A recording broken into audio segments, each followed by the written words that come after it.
Well, I did the wrong thing again and bought me a used blown up amp.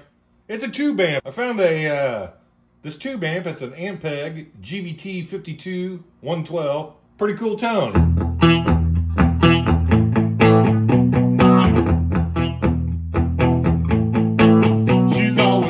It's a tube amp, so I had to get it. It was cheap, it was about 200 bucks. Let's see what the high gain is.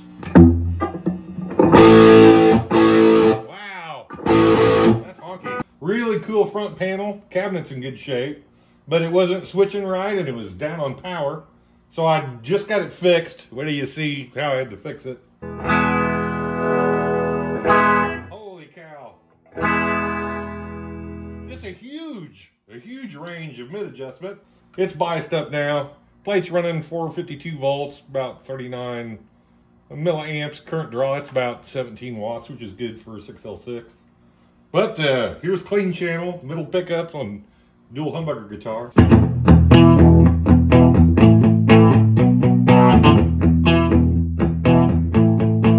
She's always dancing down the street with her drip tigers. And scooped to way honky. Same thing with the overdrive channel.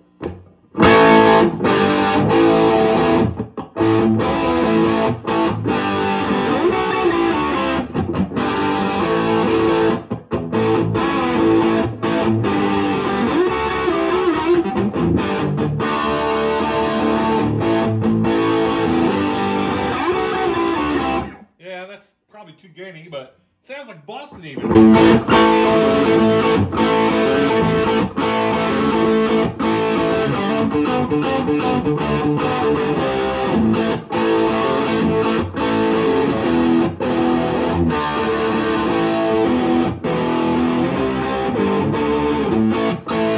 It's got that almost cockwa sound to it.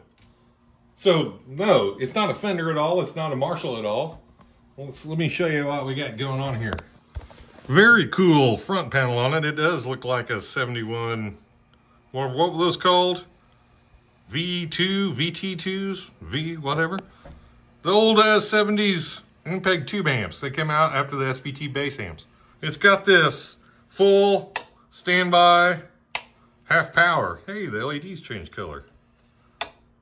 But anyway, when you go to half power, this relay was in this amp. You can see we had a bit of a meltdown on this corner. Get a wood pencil. That switch switches out a reduced voltage to the screen of each 6L6. There's a relay, you know, it's a double pole, double throw relay. Half on this side, half on this side. In half power mode, it got so hot that the plate trace melted, caught the board on fire, and just turned it to carbon ash. And then, of course, this tube red plated. It was just taking all the electrons. I opened the amp up, and this was just black ash. And it was conductive. So I'm surprised the amp even worked at all. It did work. So I tried to clean this up, and evidently it burned the hole all the way through. Well, luckily, the high side of the circuit is still intact. So I've got those jumpered out.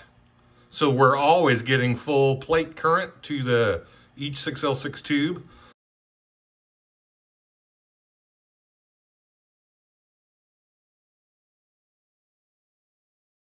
And if you throw the switch down, this doesn't do anything. It stays at full power. So I think it's gonna be reliable from here on out, but you can see it's not built very well. It's cheap Chinese crap. Got this glue everywhere in it. Small filter caps. The board's really thin. These tiny signal traces. Yeah, this is not a reliable live amp. However, it does sound fantastic. A little out of tune, but is that not the tone? So.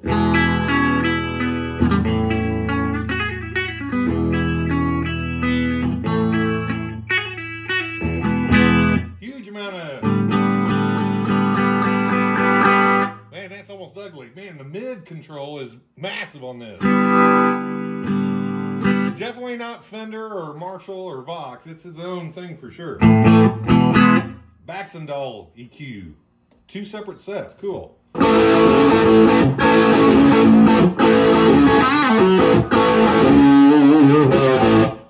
So, for $200 and a set of tubes, yeah, I did all right. Thanks for watching.